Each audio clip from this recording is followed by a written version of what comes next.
আমিষ হোক বা নিরামিষ শেষ পাতে চাটনি কিন্তু চাই চাই। আর সেটা যদি হয় আমের চাটনি তাহলে তো কোনো কথাই নেই। নমস্কার বন্ধুরা, মৌসুমীস কুকিং স্টুডিওতে সবাইকে স্বাগত। আজ আমি তৈরি করে দেখাবো কাজু কিশমিশ দিয়ে আমের চাটনি, আর যেটা হবে একদম অনুষ্ঠান বাড়ির মতো। খেতে কিন্তু দুর্দান্ত লাগে। আর এইভাবে করে চাটনি বানিয়ে আপনারা স্টোর করে অনেক দিন পর্যন্ত রেখেও খেতে পারবেন। আসুন দেখে নেওয়া যাক কী করে তৈরি করতে হবে।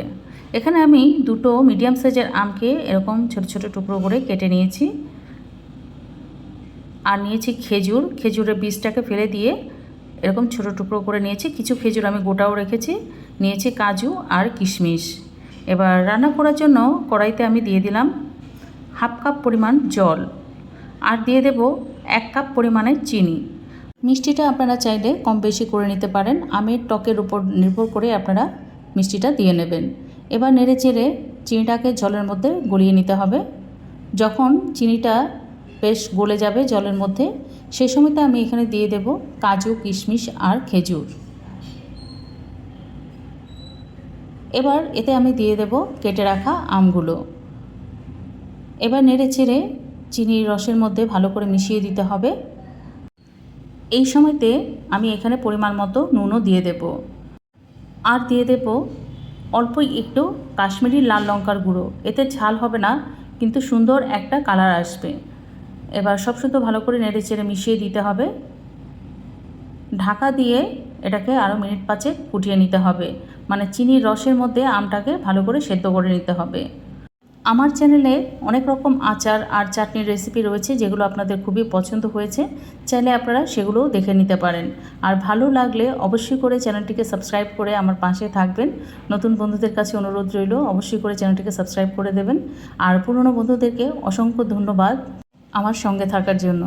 দেখুন আমটা কিন্তু সম্পূর্ণ সেদ্ধ হয়ে গিয়েছে, আর খেজুরগুলোও সুন্দরভাবে সেদ্ধ হয়ে গিয়েছে।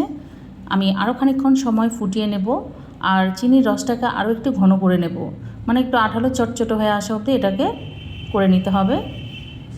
এরকম দেখুন হয়ে এসছে যখন, সেই সময়তে আমি এখানে দিয়ে দেব ভাজা মশলার গুঁড়ো।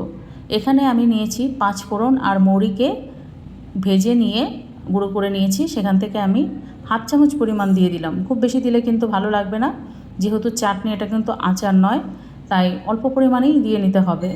এবার নেড়ে চেড়ে সব কিছুকে ভালো করে মিশিয়ে দিতে হবে। আরও খানিকক্ষণ সময় আমি ফুটিয়ে নেব। চিনির রসটা যখন এরকম ঘন হবে, আর কিন্তু ফোটানো যাবে না, গ্যাসটাকে বন্ধ করে দিতে হবে, কেননা এটা যখন ঠান্ডা হবে তখন কিন্তু বেশ অনেকটাই ঘন হয়ে যাবে। আর যেহেতু চাটনিটা একটু পাতলা হবে, তাই এই অবস্থায় কিন্তু গ্যাসটাকে অফ করে দিতে হবে।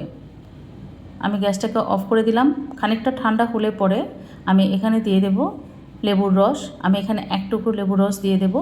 এই লেবুর রসটা দেওয়ার কারণে চাটনিটা ঘন বা থকথকে হবে না, এরকম ট্রান্সপারেন্ট থাকবে। দিয়ে নিয়ে আমি ভালো করে মিশিয়ে দেব। বাস তৈরি হয়ে গেল একদম অনুষ্ঠান বাড়ির স্বাদে আমের চাটনি। এভাবে করে চাটনি আপনারাও বাড়িতে তৈরি করুন আর সবাইকে পরিবেশন করুন। কমেন্ট বক্সে কমেন্ট করে জানান রেসিপিটা আপনাদের কেমন লাগলো। যদি রেসিপিটি ভালো লেগে থাকে তাহলে অবশ্যই করে ভিডিওটিতে একটি লাইক দিয়ে চ্যানেলটিকে সাবস্ক্রাইব করে রাখার অনুরোধ রইল, আর বন্ধুদের সঙ্গে শেয়ার করে দেওয়ার জন্য অনুরোধ রইল। আজ তাহলে চলি বন্ধুরা, নতুন কোনো রেসিপি নিয়ে আবার চলে আসবো। ততদিন পর্যন্ত সবাই খুব ভালো থাকবেন। অসংখ্য ধন্যবাদ এতক্ষণ আমার সঙ্গে থাকার জন্য।